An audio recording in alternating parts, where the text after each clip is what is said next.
Hi, my name is Jason Olson, and I am the owner and writer of the blog willbejunction.com.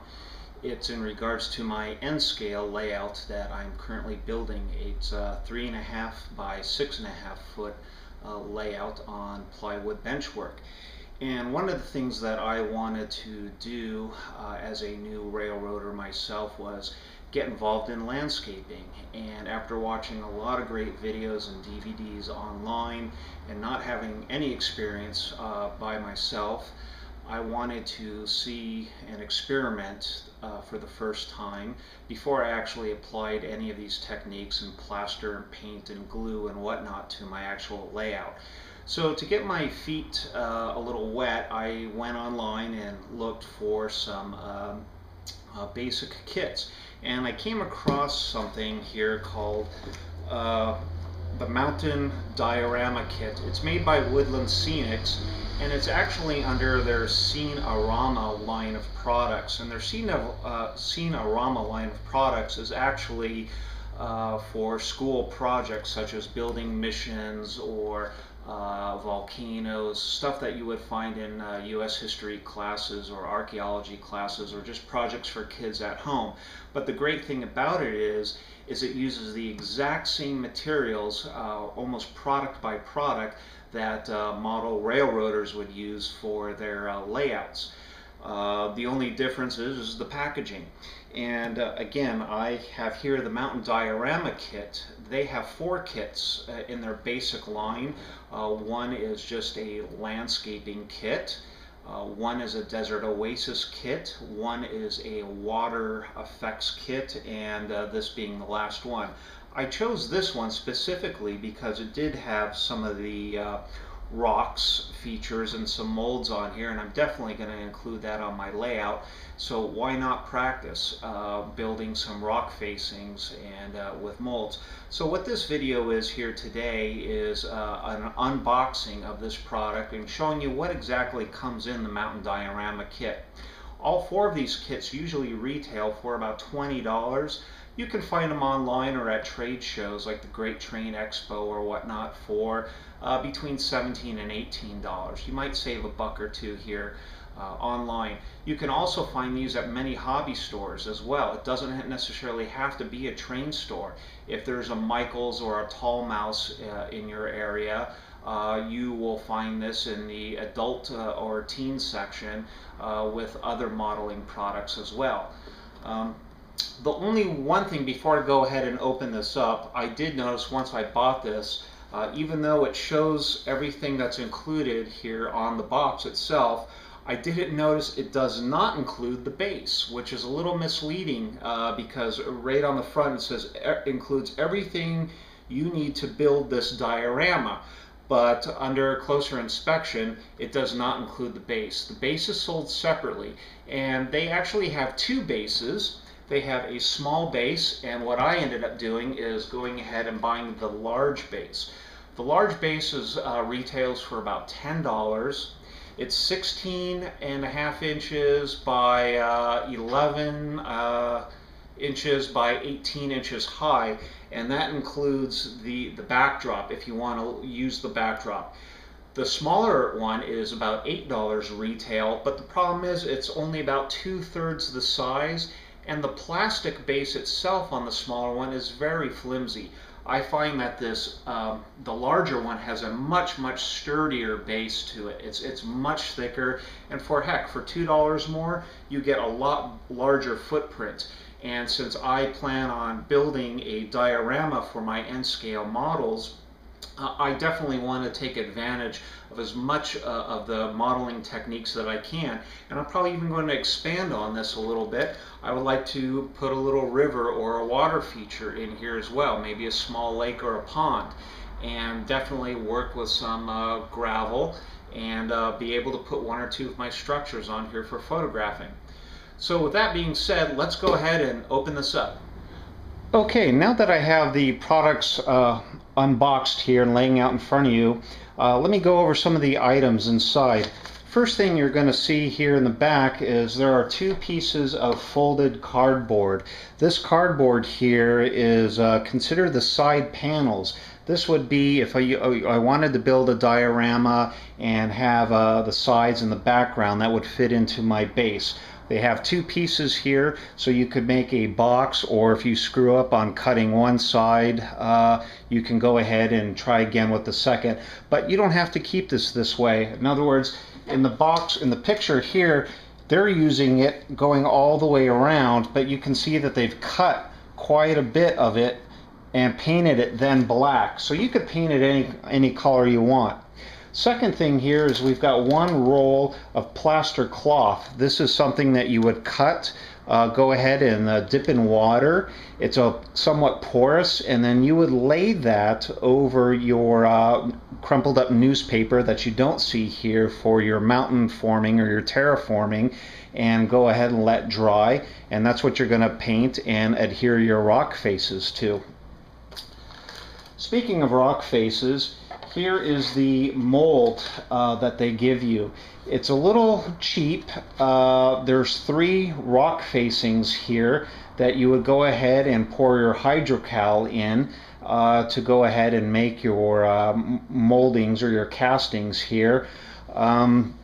Speaking of the hydrocal, there is a bag of hydrocal here. This is what you're going to mix with water, and it'll form a plaster. And you go ahead and pour it into these molds and let it harden up, and then go ahead and remove.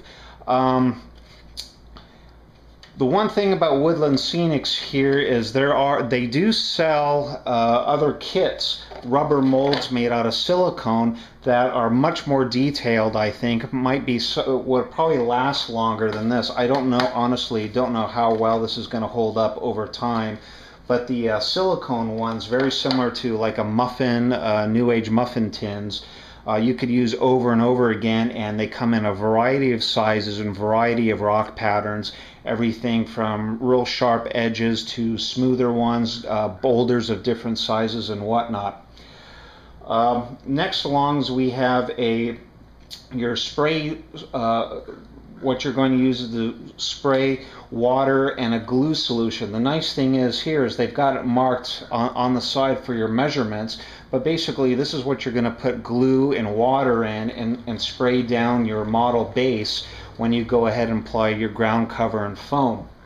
Speaking of glue, they've included some project glue in here, a non-toxic, probably just very similar to Elmer's glue, but they probably call it scenic glue in their product category. Something that I will not be using but came along with the kit anyway is a volcano tube, because again this is a school-based project. I'm sure that you would fill this up with your baking powder and hydrogen peroxide and dye, and when the time is right you could make an overflowing lava. Here we have a bag of some medium natural talus. This will be sprinkled at the base of our mountains here, which would show off the runoff. Woodland Scenics does make different types of talus, or different colors and different sizes. I've seen some that are a little bit more sand in color, and this is medium. They have a larger size as well to simulate larger debris. Included also is we have 3 ground covers. We have a fine turf grass, which is kind of a medium green here. We have a forest green for accents. And then we have another bag here of evergreen accents. This is all fine turf. And to simulate some trees and some bushes and whatnot, we do have some medium green clump foliage, which we would just tear apart and either form our trees on armatures, or put at the base of the mountain, or simulate bushes.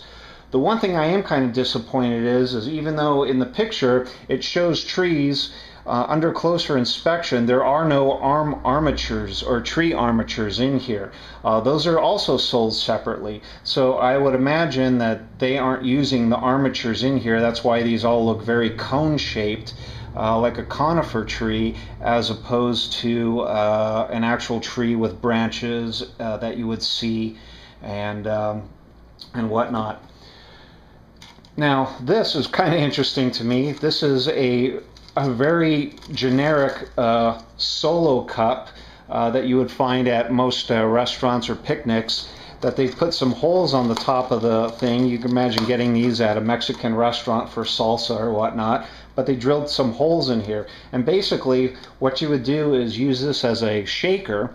You would put your material, your ground material in here, or a mixture of, and then after you've applied your glue with the sprayer, you would go ahead and sprinkle it on so it gets a nice even pattern. Speaking of colors, getting back to the paints here or the rock faces, you don't want to have round or white rock faces, so they've included some paint, and you would definitely, these look pretty small, but the idea is that you will add water to this to make more of a wash. It looks like to me that it's yellow ochre, a burnt umber, and for highlighting the cracks and crevices and bringing out the details and the shadows is a black. So what you would probably do is do some leopard spotting technique with the yellow and the umber, and once those are applied randomly, then you would go over your rock facing with the black. Included with that then would be your sponge. This is what you would dab on, dip it in the paint, the water solution, and go ahead and dip or paint, excuse me, your leopard spot pattern on the rock facings. Next to that, we have just a popsicle stick or a tongue depressor to go ahead and mix the paint, and probably mix the hydrocal as well.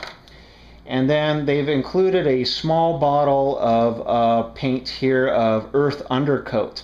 This would be for the base of the model itself. Again, so you're not, when you sprinkle on your fine turf, there won't be any white showing through. This simulates more of natural ground cover there, so it'll actually blend in and look like earth. And finally, we have some poly microfiber here, a small sheet of it. And the idea behind this is that you would pull this apart in clumps, stretch it. This is what you would use to form your trees, make some vines and whatnot.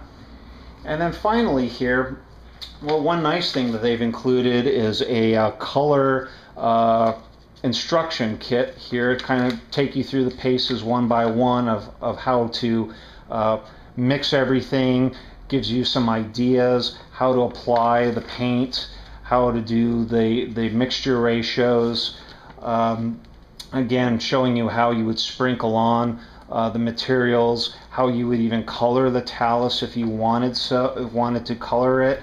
Again, diagrams here of how to mix the formulas for the glue, what part is water, what part is glue. Pretty nicely done. There's also one more pamphlet in there, but it's in Spanish, and it's the same exact thing. So English is color, Spanish is black and white. But now that I've talked to you about that a little bit, I wanted to share with you some additional items that I bought as well. So let me go ahead and put this stuff away, and I'll show you some of the other items that did not come with this kit, but I'm going to talk about them anyway. Thanks. Okay, now that I put everything back from the Mountain Diorama kit back in the box, I told you I was going to bring out some other items, some additional items that I also purchased here for this kit. The first thing being the realistic water. This is a 16-ounce bottle or a pint of Woodland Scenics realistic water for $23. It does have a shelf life on it, so I don't know what that shelf life is, but the name of the game is once you have your river formed and your base of that river painted to the colors that you will want, you would pour in about 1/8 of an inch and build it up in small layers. You pour in 1/8 of an inch, let it dry completely, then you would go ahead and pour in your next layer, and you would slowly build that up. And towards the top, once you get to the top of your shoreline or wherever how high you want your river, then you would go ahead and add some white highlights to the white caps, or you would kind of form the waves or the ripples, or some foam around certain rocks. Maybe you want to add some debris in there, show some logs floating down. So we have one bottle of that. The next is, even though that the kit originally came with some earth undercoat, it was a very small bottle, and I was kind of afraid with the amount of surface area that I was going to use, and knowing that I'm going to eventually use it on my larger actual layout, I went ahead and bought a full bottle of it for $9. This is just the earth undercoat. Again, this would be the base normally before you add your different foams and ground coverings here. You could definitely make your own, but I like the fact that it's already pre-mixed, and I don't have to mix, I don't have to do it in batches or try to match it up in the future. But again, you could make your own using, mud colors, earthen colors, maybe some yellow, some brown, some rust, some black, some gray. But you would have to keep mixing it for every time you wanted to use it, and you don't know if you've written the formula down or not. So for all intents and purposes, I'm just sticking with the earth undercoat that's already made. As you saw in the kit, there was a lot of green. It was basically medium green and hunter green, and while that looks all fine and dandy, I kind of wanted to add a little bit more color to my diorama. So I went ahead and bought some coarse turf, some yellow grass that might simulate some burnt fields or some dead foliage, or maybe a different time of the year. Maybe also some highlights there, so everything is not so green. Second is I bought some fine turf, earth color. I wanted to build a dirt road on there. I don't want to do asphalt the first time. I didn't want a soil for a farm, so I bought some fine turf earth color that I will measure out and for one of my a couple of my structures that would simulate, again, a dirt road going up to it. Finally, I bought some more foliage. This is a light green in color, getting away from that medium and hunter green, and this is a little bit more chunky, so we get some bushes and shrubs and maybe some tree foliage as well. And mix it with some of this other color here, bring out some highlights in it. These run anywhere from about $3.75 to about $5.50, depending on where you go. Definitely a lot more colors available to you, different times of the year, whether it be fall or autumn, going into winter. That they make snow. If you, depending on where you live, you might have more desert colors. If you live somewhere up in the northeast, you're going to find a lot more various green colors. And then finally, I bought some field grass. This is light green.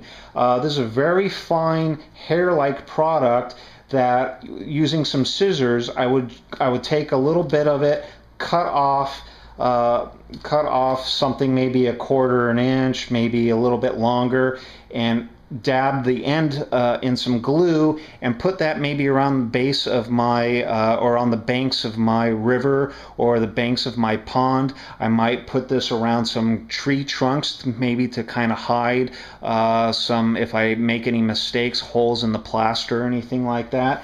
This would be a nice cover, and it adds some texture and some visual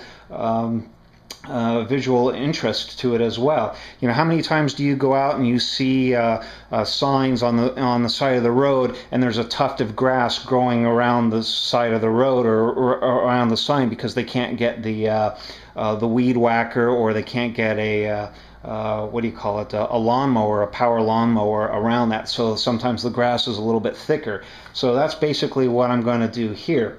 So these are additional products not coming into the kit. And hopefully my upcoming video here in the next few weeks will show I'm going to actually start building the diorama on the base itself, and we'll take you through that process one by one. So it'll be a learning experience for me. Hopefully you'll learn something as well, and join me at willoughbyjunction.com. Thank you.